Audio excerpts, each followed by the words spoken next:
देखो, सबसे पहली बात हमारी कमजोरी क्या है? हम परेशान हो जाते हैं। संसार में देखो तो परेशान, परमार्थ की तरफ देखो तो हम परेशान हो। ये हमारा आदत स्वभाव बन गया परेशान होना। थोड़ा सा धैर्यवान बनो, गंभीर बनो। कोई इस भारी से भारी विपत्ति में परेशानी स्वीकार करके विपत्ति से थोड़ी निकला जाता। सुलझो, ठीक है, ये विपत्ति आई, समस्या आई, इसका समाधान होगा। ऐसा थोड़ी कि हमें नष्ट कर देगी। अगर अभी हमारी बड़ी हानि हो जाती है, हम कल इससे बड़ा लाभ प्राप्त कर सकते हैं। हमको एकदम बिल्कुल गंभीर रहना है, इतने कमजोर नहीं बन जाना। अब वो गए तो क्या होगा, अब वो वस्तु गई तो क्या, पद गया तो क्या होगा। प्रयास किया था, ये पद मिला था, इससे बड़ा पद प्राप्त करूंगा, मैं इससे बड़ा महान बनूंगा। ठीक है, एक बार गिर गया, गलती हो गई, दंड भोगूंगा, फिर इससे ज्यादा संयम में रहूंगा। बिल्कुल, मतलब एकदम फ्रेश दिमाग रखना चाहिए। और अपने लोग क्या है, जरा सी बात में एकदम पछड़ा कर लेते हैं, एकदम कमजोर हो जाते हैं। ये बिल्कुल ठीक नहीं है। हम जीवन भर की यात्रा की बात कह रहे हैं, भारी से भारी कष्ट में भी मुस्कुराना, तो हमें बल मिला है, हमें भगवान की कृपा का दर्शन हुआ है, हमें उनका दुलार दिखाई दिया है। अगर ऐसे तो भाग जाते, फिर परमार्थ में थोड़ी चलना होता है। आज जो आप सुन करके लाभ लेने की चेष्टा कर रहे हो ना, ये केवल प्रवचन नहीं है, ये जीवन है। अगर ये जिए ना होते ना, तो ये इसका प्रभाव नहीं पड़ता, फिर वाणी का प्रभाव नहीं पड़ता। हम इसीलिए कहते हैं, जैसे आप लोग एकदम परेशान हो जाते हैं जब बोलो, क्या हमसे ज्यादा परेशानी होगी? दोनों किडनी खराब, दवाई लाने के लिए पैसे नहीं, पानी रखा है हम उठ के पी नहीं सकते, भीषण शरीर में कष्ट, भीषण बुखार, क्योंकि किडनी फेल, जरा में बुखार, खाने को क्या, रोटी मांग के लाओ। अगर वहां सब्जी मिलती है तो लाल मिर्च ऐसी पड़ के मिलती थी कि वो पा नहीं सकते थे। आप सोचो, पानी लाना है तो मुझे लाना है, पीना है तो मुझे पीना है। अगर मैं हारता तो कहां पहुंच जाता, क्या स्थिति होती? नहीं, मरना है, पर कदम पीछे। कोई दिन ऐसा नहीं जिस दिन सेवा ना की हो, जिस दिन सेवा ना गए हो। गुरु जी की सेवा में जाना है, पहले अपने को स्वस्थ साबित करना है, नहीं वो सेवा नहीं लेंगे। तुम बीमार हो, तुम कष्ट में हो, ऐसे उनकी दृष्टि परेशान थी। सेवा की, आके लेट गए। फिर हिम्मत की, अपनी श्री जी की सेवा की, मधुकरी नहीं गए, 3-3 4-4 दिन भोजन नहीं गए, पर सेवा नहीं छोड़ा, दिनचर्या नहीं छोड़ी। और उसका प्रधान कारण संयम, ब्रह्मचर्य, भगवत आश्रय, नाम जप, कभी हारने नहीं दिया। अभी भी थोड़ी देर बाद डायलिसिस शुरू होगा। हारने, आपको हारे हुए नजर आ रहे हैं? शरीर में पीड़ा है, किडनी फेल है, ऐसा थोड़ा हम स्वस्थ बैठे हैं। पीड़ा है, बार बार प्यास लगती है, थोड़ा थोड़ा पानी मिलता है, लेकिन हम आनंदित हैं, हम प्रसन्न हैं। हम लड़ाई में हारे नहीं हैं, ना हारेंगे।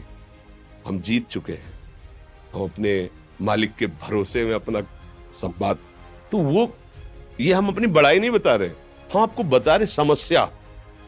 सोचो, तुम्हारे पास तो माँ है, भाई है, बहन है, परिवार है, कोई ना कोई तो है ना।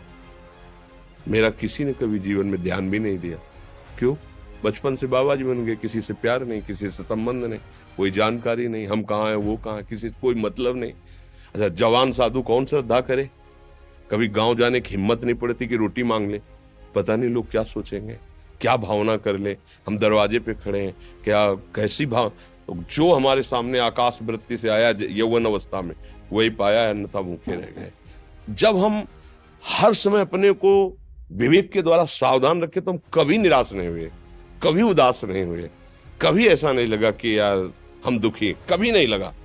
उसी का फल है कि उस सुख का संकेत मिल गया जहां दुख की निशानी भी नहीं है। वही उसी के बच्चे हो, हम सब उसी धातु से बने हुए हैं। हम इतना क्यों परेशान हो जाते हैं? हम ये देखते हैं, अपने लोग थोड़ी बात बिगड़ गई परेशान, नहीं बिगड़ी तो बिगड़ जाने की संभावना में परेशान है।